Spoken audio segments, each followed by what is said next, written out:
Hi, everyone. Thank you for joining our presentation.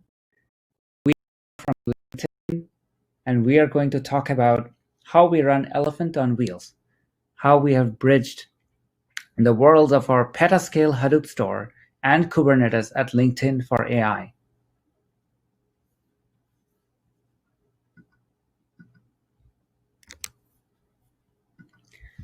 I am Abin Shahab.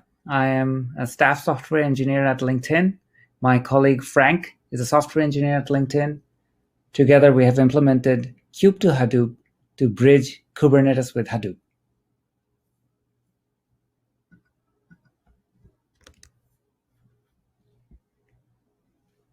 In this talk, we're going to provide some background on LinkedIn's Petabyte-scale data store. We're going to describe why and how we implemented Kube to Hadoop. Then Frank will provide a demo of open source Kube to Hadoop, and we will reserve some time for Q&A at the end.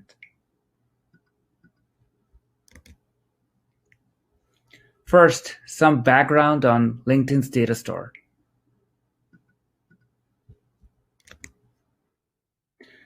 Our stack is based on Hadoop. Users submit jobs via Azkaban to Spark or Tony, and then they run on Yarn. We run one of the largest Yarn clusters in the world, with more than 6,000 nodes, and with a very high growth rate in the cluster size.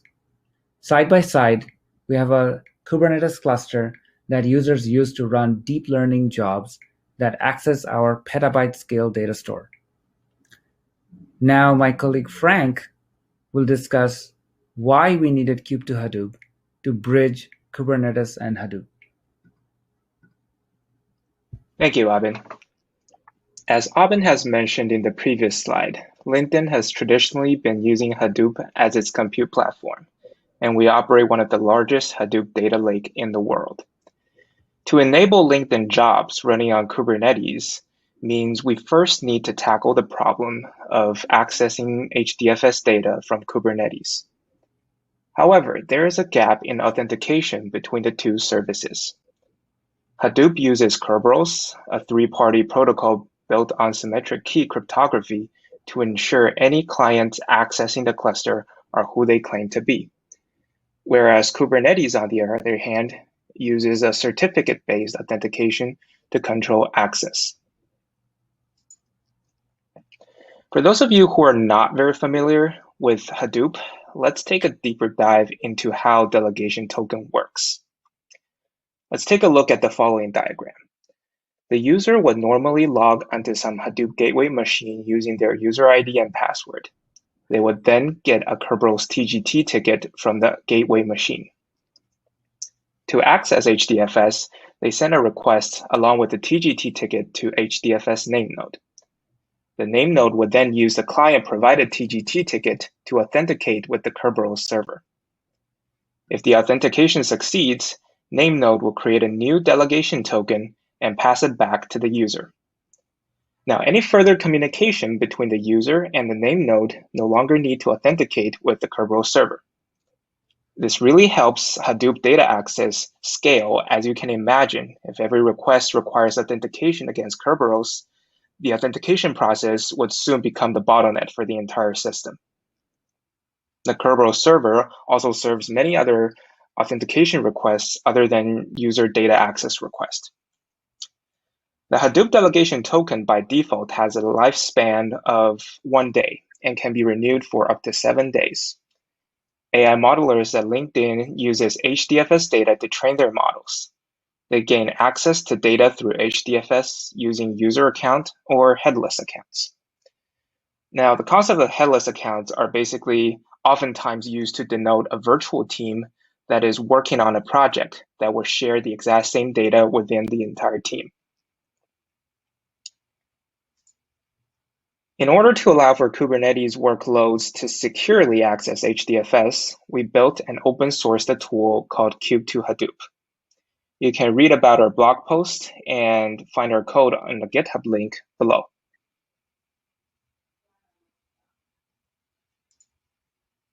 So what exactly is Kube to Hadoop, and what does it do? kube2hadoop is a tool that allows secure HDFS access from Kubernetes. It follows Hadoop authentication mechanism, the delegation token mechanism that we described earlier, so that we know that it will scale to the same level as our Hadoop system is doing right now. Many times, the training jobs at LinkedIn runs for an extended period of time.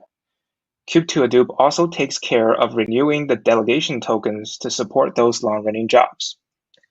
It also integrates with LDAP for fine-grained access control so that user can proxy as themselves or headless accounts. It also generates auditable logs so that they're fully compliant with GDPR requirements. That means admins can figure out who access what data at what time. There are three main components to kube2hadoop. The main component is Hadoop token service. Its main responsibility is to fetch delegation token on behalf of the user. A second component is the kube2hadoop init container. This init container will reside in every worker that wants to have access to HDFS. It sends a request to Hadoop token service for fetching delegation token. The third component is the ID decorator. It is used to write authenticated user ID as immutable notation within each pod, so that the kube2hadoop service knows whose delegation token to fetch.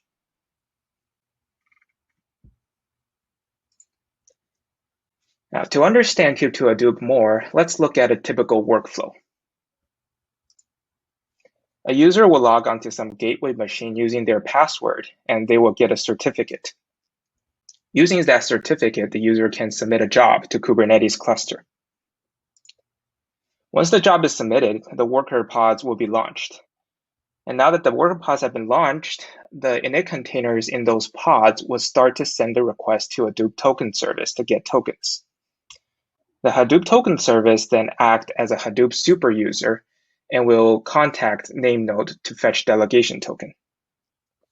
In step 6, after the token is returned to the init container will mount those tokens locally onto the pod in the shared volume.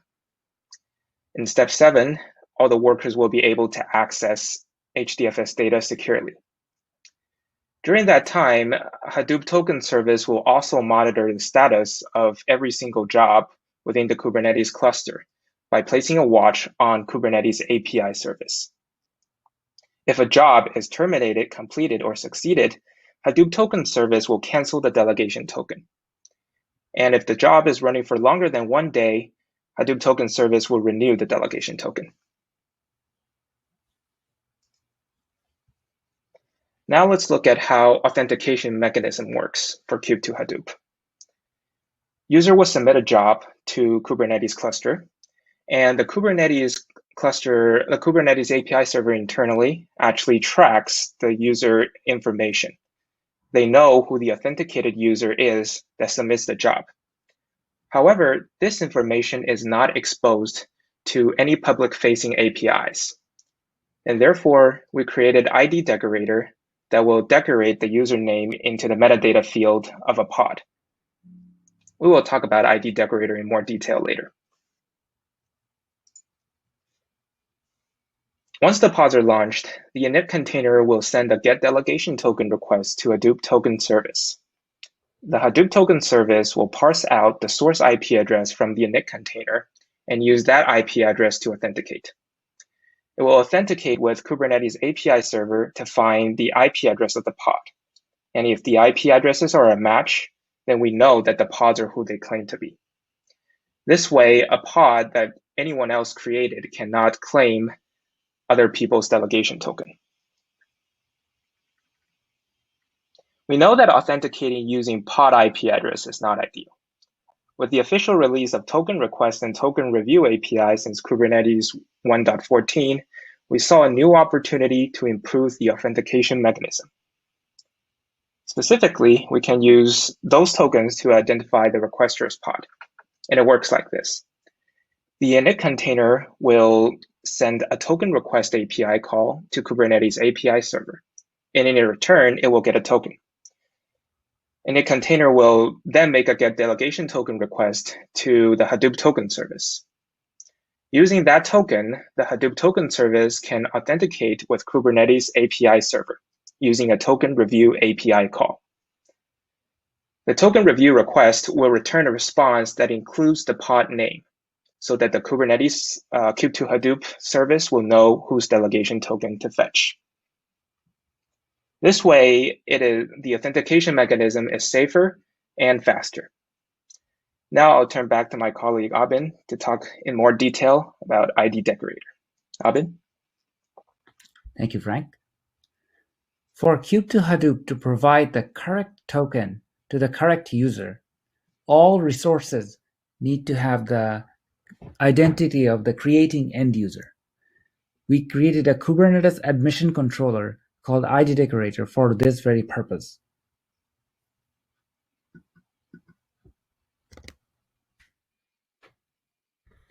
This is how it works. A user submits a job to the Kubernetes master API server. ID decorator admission controller will intercept this request and then decorate that particular request, the CRD's request, with the end user's LDAP account.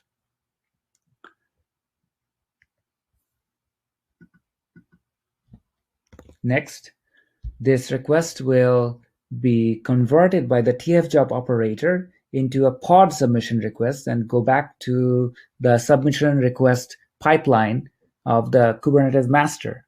In that submission request pipeline, the ID decorator will again intercept it and decorate it with the end user's LDAP ID. In this way, ID decorator ensures that every request and every resource ends up with the creating end user's LDAP ID, regardless of what service account creates it. So at the end of this will result in the pod controller creating the pod, and that pod still having the end user's LDAP ID, which Kube2 Hadoop can use to validate whether this is the correct user to give the correct delegation token. Next, I want to talk about another type-agnostic nature of ID decorator.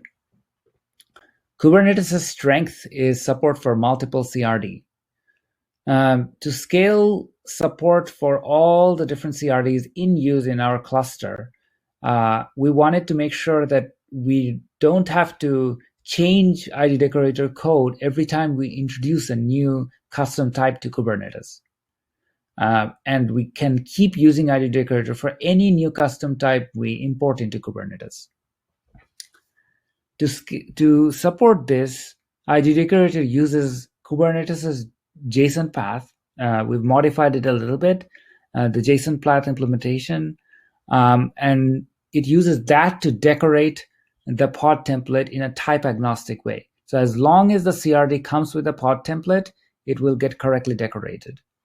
So on this example here, on the left, there's a TF job that gets submitted to Kubernetes, and that has a pod template inside it. And then on the right is a specific kind of a specification in JSON in YAML of what JSON path should be updated to insert the user's LDAP ID.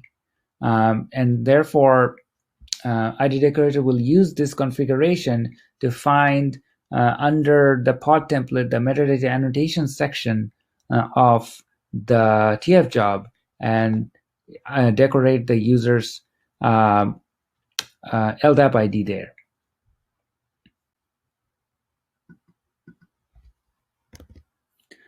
Now, a larger question is, why do we need Kube2 Hadoop at all? Kubernetes has secrets, and we can use those to directly mount a delegation token that the user creates. Why do we go through this circuitous route of having a service that sends the tokens back to the jobs that are running? The shortcoming of using secrets is that we have to now configure very fine-grained RBAC rules for every user in Kubernetes or every user on the namespace to make sure that no user can steal another user's delegation token and impersonate them. Also, we need to make sure that there are special rules for administrators who could see delegation tokens. And we also need to make sure that there's container lifecycle hooks or culling jobs that actually go ahead and clean up the secrets after the job finishes. So all this becomes a big overhead, and we feel that our Kube2Hadoop implementation doesn't encounter those overheads because it's fully secretless in-memory implementation.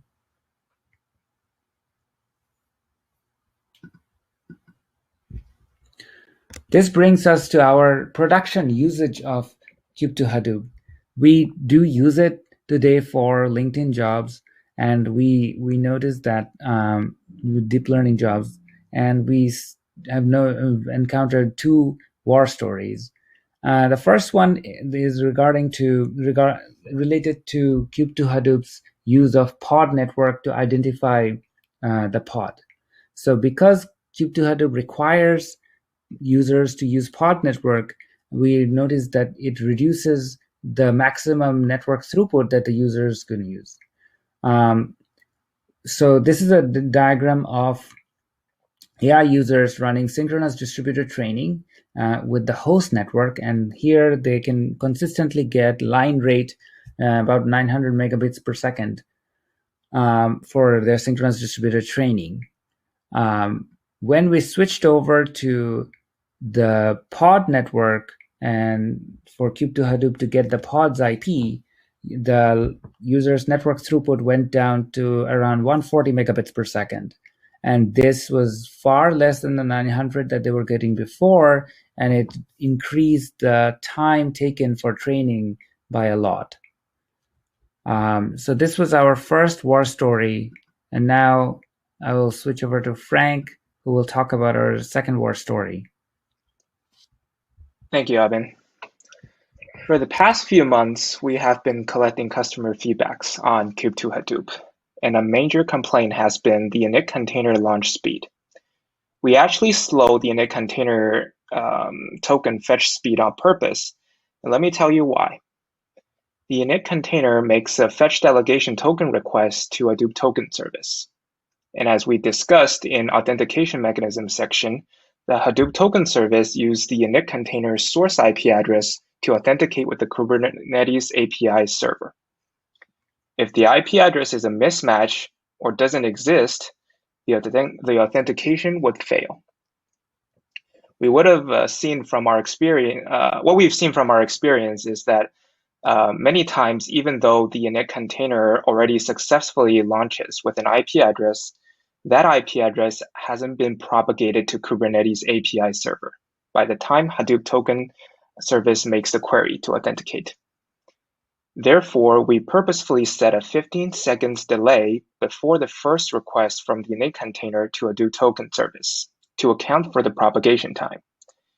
This temporary fix, however, was not satisfying, as our customer have been enjoying the super fast launch speed of their Kubernetes jobs, and this takes it away. Luckily, there is a solution for both this issue and the hosted network issue Abin has mentioned. That is the token request and token review API that we've shown.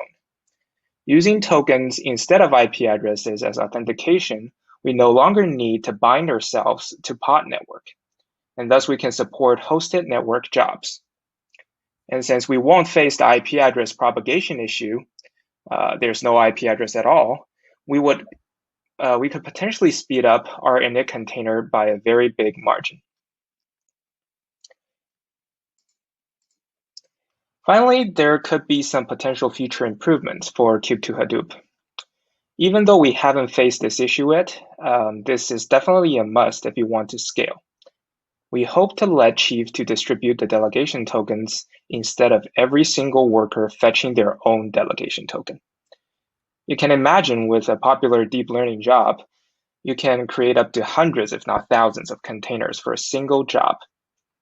If every container has to fetch delegation token at the same time, it would be a huge load for both kube2hadoop token service and Hadoop name node. Therefore, we want to create a mechanism such that only one container needs to fetch the delegation token for the entire job. Kube2Hadoop is entirely open source now, and we will really encourage the open source community to contribute to this feature if you're interested in this project. Finally, it has been a lot of theoretical talk, and let's look at how Kube2Hadoop works in real life through this demo. Let's first create a brand new namespace for our demo and call it KubeCon 2020 demo.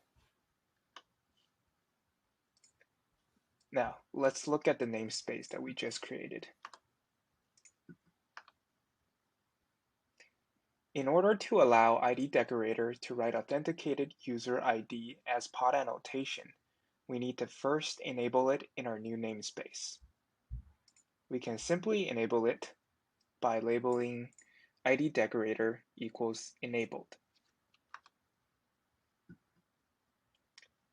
Before we can fully use Kube2Hadoop to fetch delegation tokens, we need to make a few modifications to our YAML files. Let's look at a sample YAML file. The first section to pay attention to in the YAML file is the doas field under annotations. This shows the proxy as information. For example, you can proxy as a headless account. Now, for the purpose of this demo, I will proxy as myself. The second section to modify is the volumes. We can add a new volume that will store our Hadoop delegation tokens. Note, the medium we choose should be in memory so that it is safer, as it will not write any delegation token data onto disks. Then, we can create our init containers for our delegation token fetcher. This includes specifying an environment variable called KAS namespace, which is basically the namespace that your pod is running in. And don't forget to attach the volumes that we just created so that it can write delegation token. Finally, in the containers of our actual job, we also need to attach the volume that we just created. It also needs two different environment variables. One is the Hadoop token file location. This is a generic macro for any Hadoop applications to know where to read the Hadoop delegation token. And the second is HDFS name node URI, which points to the HDFS name node that you want to read or write from.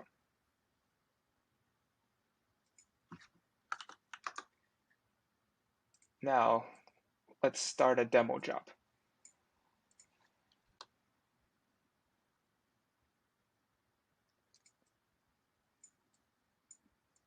We can check the status of our demo job, and it's currently being initialized. Now this phase takes a few seconds because it's trying to get the IP address from API server, basically the issue that we have discussed earlier. Now that all the pods are running, let's go into one of the pods and see if we can access the HDFS cluster.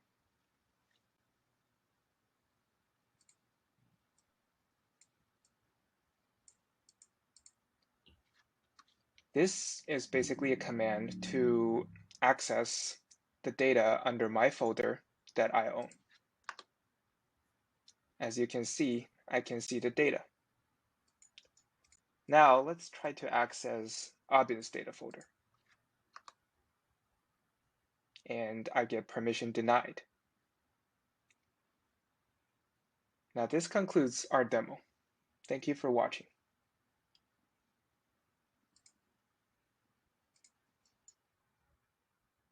This concludes the presentation section. Now we'll open up for Q&A. Thank you.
So to all the attendees, I would invite you to join our um, Slack channel number 2 KubeCon Extend KDS. Let me put it on the question and answer.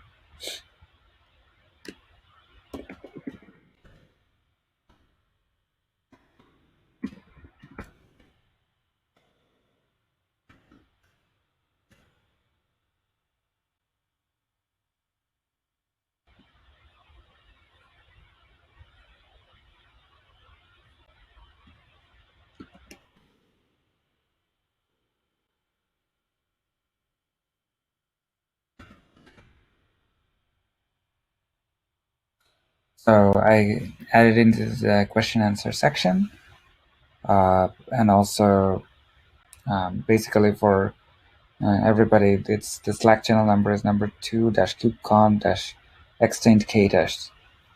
Please join us there if you want to continue this conversation.